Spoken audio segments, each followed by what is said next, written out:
Ladies and gentlemen, listen up, because what I'm about to tell you isn't some fluff. It's a plan, a set of psychological weapons in your arsenal, subtle, clever power moves. And when I say overcome anyone, I don't mean by brute force or coercion. I mean by controlling the dance, bending the field so that the other person plays your game. You'll see people change their tune without even realizing you're the conductor. Stay sharp, keep your ethics. Don't let yourself slip into being a bully, but own your presence. Picture this. You walk into a room. Eyes flick to you. Conversations pause mid-sentence. Why? Because people sense that you're not a weak link. You're not someone to be manipulated. You are the force. That's where you begin. And here are 5 psychological tricks that let you dominate that room, that conversation, that interaction, make them dance to your rhythm. I break them into 6 acts, each one powerful. Act 1.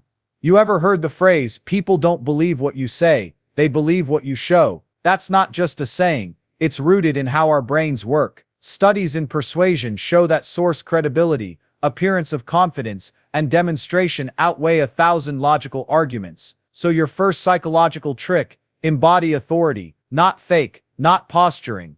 Real authority in posture, tone, calmness. Walk like you own the sidewalk. Speak like your words are currency. Use slow, deliberate gestures. Don't fidget. Speak with silent confidence. When someone interrupts you, don't flinch. Pause. Hold the gaze, then continue. People will unconsciously assign you more weight because your body says, I'm in control. But don't rely just on style. Back it with substance. Use data. Use numbers. Humans trust numbers. In persuasive writing, research found statistical evidence is more convincing than anecdotal stories. Medium. So when you make a claim, drop a stat. 70% of people who master this trick win the negotiation. It's not about whether that stat is perfect. It's about the effect you make your message feel grounded. Also, don't skip confidence even when you're nervous. The brain's wiring doesn't always distinguish between fake confidence, but actions reflecting it, and real confidence. If your body acts it out, minds often follow. So this first trick is foundational. You become the credible anchor. Even before they challenge you, they sense you're not a pushover. That gives mental pressure before they even think to oppose you. Act 2. Once you have authority, the next trick is press the social proof lever. Humans are herd animals. We look to others for cues. You want them thinking, if others are following him, her, maybe they know something I don't. Use testimonials, mention consensus, refer to unnamed masses, subtle but effective. In marketing and persuasion research, there's strong evidence that tailoring messages to a person's psychological profile, their openness, extroversion raises engagement. In field experiments, matching content to the target increased clicks by up to 40% and purchases up to 50%. PNAs. That's huge. It shows people are deeply responsive when you align your message with what feels internal to them. But the social part is once some group seems aligned, others follow. So in conversation, a lot of people I've worked with respond this way. In my circle, those who tried this saw results. Don't oversell, just plant the seed that others are already in. That gives you momentum. But beware, too much push can trigger reactance, the boomerang effect. When someone feels their freedom is under threat, they push back. Wikipedia. So frame your social proof as choices others have made, not that they must choose your option. Also, deploy consistency pressure. People like to act in ways consistent with their prior commitments. If someone once agreed to a small favor, they are more likely to accept a bigger one. So your trick, get them to say yes to something small early. A little agreement primes them for larger agreements later. In sum, by carefully weaving in social proof and consistency, you make the psychological terrain slippery. They default toward your direction because the crowd is already leaning that way. 2. Act 3. Now, hearken to what your target thinks, not just what they say. Trick 3. Stealth, self-talk manipulation, controlling their internal monologue, guiding their doubts into your lane. This is rooted in the cognitive response model. People's self-talk during persuasion. The internal back and forth is more impactful than the actual content delivered. Wikipedia. So how do you control their internal dialogue? Plant little seeds, rhetorical nudges, rhetorical questions. For example, ask, you already know this works, right? Or, I'm assuming you're smart enough to see the logic in this. Or, surely you've seen similar results before. These phrases pull their internal voice to affirm your stance, because no one wants to argue in their own head. Also, embed small contradictions or challenges.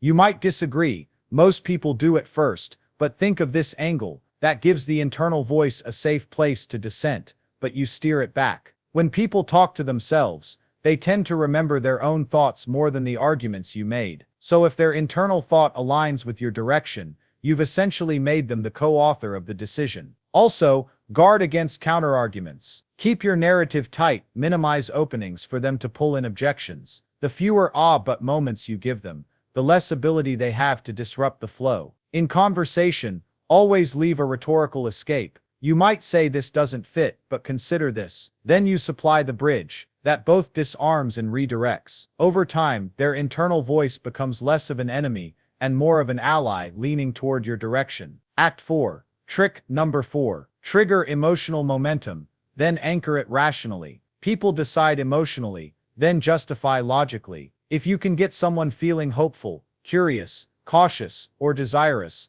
then your rational points land heavier. Start with a story, a metaphor, something surprising. Make them feel something: tension, curiosity, slight discomfort, or intrigue. Then interrupt, pause, drop in a rational because or a key statistic. Use contrast. For example, most guys fail at this stage. They panic, they freeze, but those who embrace this one mindset double their outcome. Feel plus logic. We know emotional arousal boosts memory and persuasion strength. People will latch on to what feels alive. Also, prime them with contrast. Show the pain, then the escape path you offer. It makes your offer feel like relief. You can also use the sleeper effect subtly. Sometimes a message with a low credibility source is ignored at first, but becomes more persuasive over time, as people forget why they doubted it. Use that drop hints now, even if not all credible. Allow them to marinate in their mind. Then in follow-up, when they've forgotten the skepticism, the seed blossoms. But always anchor back to rational ground, so they don't feel manipulated. You don't want them saying I was tricked. Instead, I saw the path. The logic made sense. Emotions open the gates. Logic secures the territory. Act 5. By now you've got authority, social proof, guided their internal voice, stirred emotions. Now you close with scarcity plus choice architecture. Humans hate losing more than gaining. Scarcity triggers urgency. Choice architecture shapes the decision. Offer options, but frame your preferred choice as the one losing soon. We only have this spot open until tomorrow. Or this is only offered to a handful. That nudges them to act now, not later. Also, structure the choices. Give 3 bad, better, best, such that better is your target. That creates anchoring, but also deploy reverse psychology when needed. You probably won't want this detail. Most people skip it. But if you're the kind who sees through fluff, here it is. This flips resistance into curiosity. Be cautious. Heavy scarcity can backfire. If overdone, reactance returns. So use scarcity sparingly, but credibly. Make the choice feel urgent, yet still voluntary. Finally, let commitment crystallize. Ask them to commit verbally, in small steps. Are you ready to try just one small move this week? Once they say yes, their mind aligns. From that micro commitment, you escalate. Act 6. You didn't think we'd stop at 5, did you? The 6th trick is sustain influence and guard your ground. The follow-through mindset. Because influence is not one move, it's a chessboard. After the interaction, you must reinforce memory. Remind them gently. Share a tiny follow-up, a useful insight, a quick note referencing what you discussed. This keeps your cue alive in their mind, and as memory fades, the impact of your presence lingers. Use footprints in their environment. Drop phrases they'll remember. Use unique metaphors or images. People remember vivid cues.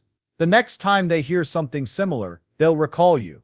The cognitive response model teaches they remember their own thoughts, so help them think of you when they think of that issue. Watch for reactance backlashes. If someone resists strongly later, back off momentarily, let them feel autonomy. Then reapproach with a softer version, because pushing too hard once they sense pressure may reverse the gain. Also, guard your integrity. Influence means you operate in light, not in deceit. If you overuse manipulation, your reputation will catch up. Others will sniff manipulative energy and close their doors. Influence rooted in respect endures. Influence built on deceit dies fast, so be patient.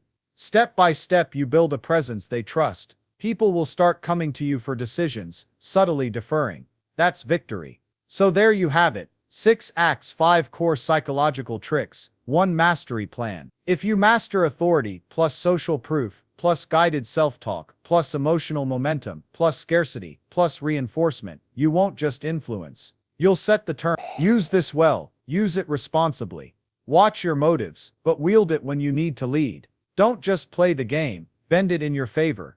When you step into conversations now, you carry the weight, and others will sway, sometimes before they even know how.